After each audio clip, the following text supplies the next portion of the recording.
Aujourd'hui, gagner de l'argent lorsqu'on est étudiant, c'est pas si difficile que ça. Vous avez deux chemins. Le premier chemin, c'est l'alternance ou le job étudiant, qui vous permet de gagner une base de SMIC horaire ou de pourcentage de SMIC horaire.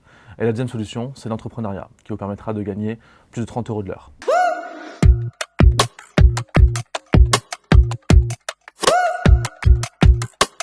Aujourd'hui, comment gagner de l'argent lorsqu'on est étudiant concrètement? C'est très simple. Donc vous avez déjà la première solution, qui est de trouver une alternance lorsque vous êtes dans une école de commerce ou une école de formation spécialisée, qui vous permet de toucher, on va dire, le SMIC ou un pourcentage du SMIC. Vous avez les jobs étudiants, qui sont un peu plus chiants parce que effectivement vous n'avez pas des missions intéressantes qui correspondent à votre formation, qui a un objectif tout à fait alimentaire et économique. Et après, vous avez la deuxième solution, qui est plus importante et plus intéressante, c'est que je sais que dans chaque étudiant, il y a une compétence. Un étudiant sans compétence, ça n'existe pas. C'est de trouver cette compétence que vous avez, la valoriser et la mettre en visibilité, qui vous permettra derrière de pouvoir gagner de l'argent grâce à cette compétence. Je vais prendre des exemples concrets. Par exemple, vous faites de la photo, vous pouvez faire du coaching pour accompagner les gens à faire leurs devoirs. Vous pouvez aussi faire du service à la personne. Et on va dire toutes ces compétences-là, avec un statut d'entrepreneur, en vous mettant sur des sites comme Le Bon Coin, vous permettront, on va dire, d'avoir des premiers clients, générer du profit, générer de la valeur.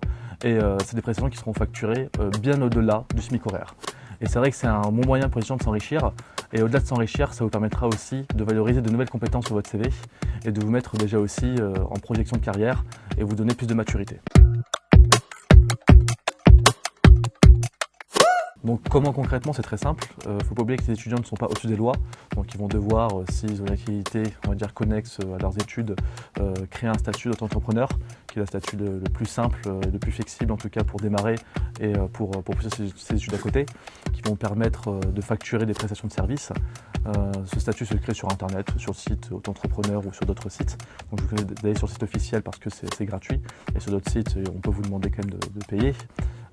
Et ça vous permettra d'éditer des factures, d'éditer même des devis et prendre votre carrière professionnelle, on va dire, en main dès vos études. C'est vrai que souvent les étudiants ont peur de ne pas être crédibles ou pas être légitimes dans leur démarche. Mais premièrement, il faut toujours commencer quelque part. Et deuxièmement, à partir du moment où vous avez une compétence et que vous la démontrez, la crédibilité viendra juste après. Mais c'est vrai que les premiers pas, c'est toujours la prise de confiance. C'est toujours compliqué parce qu'on se dit que s'il y a un problème, comment je fais? On a toujours peur du juridique, administratif. Et c'est vrai que ce statut d'auto-entrepreneur vous permettra de ne pas vous poser trop de questions non plus. Et après, sur Internet, vous avez tous les éléments de réponse, on va dire en ligne, qui sont facilement accessibles sur différentes plateformes sociales. Mais surtout, par exemple, si vous avez des compétences aussi plus artisanales, c'est aussi plus simple d'être légitime. Pourquoi? Parce que, par exemple, lorsqu'on regarde les activités dans les communautés, souvent, ils aiment bien, par exemple, avoir des activités liées à la pâtisserie, vendre des gâteaux pour des anniversaires, pour des mariages, pour différents événements. Et lorsqu'on regarde bien, ces activités génèrent un bouche à oreille très rapide. Et ça leur permet de se générer, on va dire, un chiffre d'affaires assez conséquent. Alors quand je dis assez conséquent, à l'échelle de l'étudiant, assez rapidement. Pour finir, je dirais, gagner de l'argent, c'est juste une question de motivation et de volonté.